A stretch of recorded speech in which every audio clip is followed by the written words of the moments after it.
키이우의 밤하늘에 미사일이 날아들며 굉음이 이어집니다.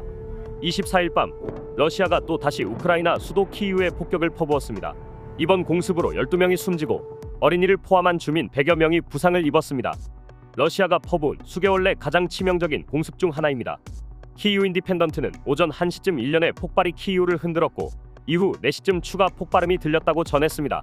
공습은 민간용 건물을 집중 타격했습니다. 미사일과 드론이 폭발한 주택과 건물은 무너져 내렸고 차량이 파괴되며 화재가 발생했죠. 도시 곳곳에선 미사일 드론 잔해가 발견됐습니다.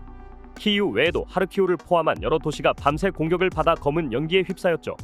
러시아는 이번 키이우 공습에 대규모 미사일과 드론을 동원했는데 최소 미사일 70발과 드론 145대를 발사했다고 우크라이나 공군은 밝혔는데요. 이번 대규모 공습에 북한산 KN-23 탄도미사일이 사용됐고 이로 인해 최소 8명이 사망했다는 보도가 나왔습니다. KN-23 탄도미사일은 화성 11형으로 불리는 북한산 단거리 탄도미사일로 러시아가 이를 우크라이나 공격에 여러 차례 사용해왔죠. 1톤의 탄두를 탑재할 수 있는 KN-23은 러시아의 탄두보다 더 강력한 걸로 알려져 있습니다. 젤렌스키 대통령은 이 미사일이 북한에서 만들어졌다는 정보가 확인된다면 러시아와 평양 동맹의 범죄적 성격을 보여주는 또 다른 증거가 될 것이라고 설명했습니다. 종전 협상이 교착 상태에 빠진 상황에서 벌어진 러시아의 키이우 공습. 결국 트럼프 미 대통령도 푸틴에 대해 불쾌한 감정을 직접적으로 드러냈습니다.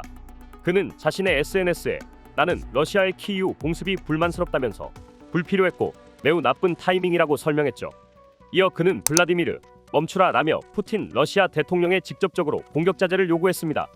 이 같은 입장은 우크라이나 휴전 협상을 담당하는 트럼프 대통령의 특사 스티브 위트코프가 25일 러시아를 방문할 예정인 상황에서 나왔습니다. 최근 미국이 크림반도의 러시아 영토 편입 인정과 전선 동결 등을 포함한 종전안을 우크라이나에 제안하고 있는 상황에서 이번 공습이 협상에 찬물을 끼얹을 수 있다는 우려가 반영된 것으로 풀이되는데요. 젤렌스키 우크라이나 대통령이 트럼프 종전안에 재차 반박하고 있는 상황이죠. 그는 크림반도를 러시아에 넘길 수 없다며 자국 헌법상 영토 양보는 불가능하다고 못 박았습니다. 남아공 정상과의 공동 기자회견에서 젤렌스키는 파트너들이 제안한 모든 것을 실행하겠지만 헌법에 위배되는 일은 받아들일 수 없다고 말했죠. 이는 트럼프 대통령이 제안한 종전안의 핵심인 크림반도 이항에 대해 공식적인 거부 입장을 재확인한 것입니다. 젤렌스키 대통령은 트럼프 대통령이 제안한 종전안이 과거 미국 정부의 입장과는 다르다며 비판했는데요.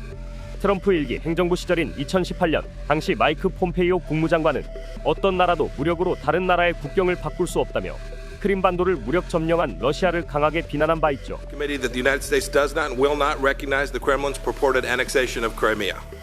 또 젤렌스키 대통령은 종전 협상을 위해 압박해야 할 대상은 우크라이나가 아니라 러시아라며 러시아 압박을 강하게 촉구했습니다.